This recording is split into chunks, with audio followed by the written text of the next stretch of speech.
علیکم السلام و رحمت الله و برکاته. و اما در رابطه با فدیه، هر زنی که حامله دار است یا زنی که شیر دهنده است، یعنی طفلی خرد دارد که او را شیر میدهد، هر وقتی که اینها بر کودکهایشان خوف کردن، ترسیدن اینکه اگر روزه بگیرند بر اینها مشکلی به وجود میآید، پس اینها میتوانند که روزهشان را بخورند،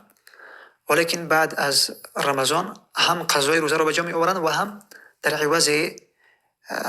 روزهایی که اینها خوردگی هستند اینها فدیه میدهند که فدیهش همون طعام دادن مسکین است به اندازه امون نصف سا.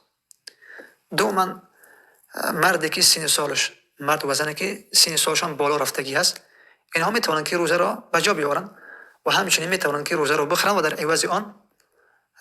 فدیهش این مسکین را، همون 30 مسکین را طعام میدهد. 30 مسکین را طعام میدهد، چون که این عمل از انس ابن مالک رضی الله عنه ثابت است که یک سال نتوانستند که روزه را به جا بیاورند، پس یک طعام کردن و 30 مسکین را دعوت کردن و این همون فدیه بر عوض همون روزهایی که روزه را خورده بودن همون است. و همچنین مریض و بیماری که امید شفا شدنش را ندارد، امید اینکه شفا مییابد این را ندارد، این مریضی که او دائمی است و همیشگی است، پس این روزه را میخورد و در عوض هر روزی که خوردگی هست همون 30 مسکین را طعام میدهد. این فدیه همین بیماری است که امید شفا شدنش را ندارد. بارک الله فیکم.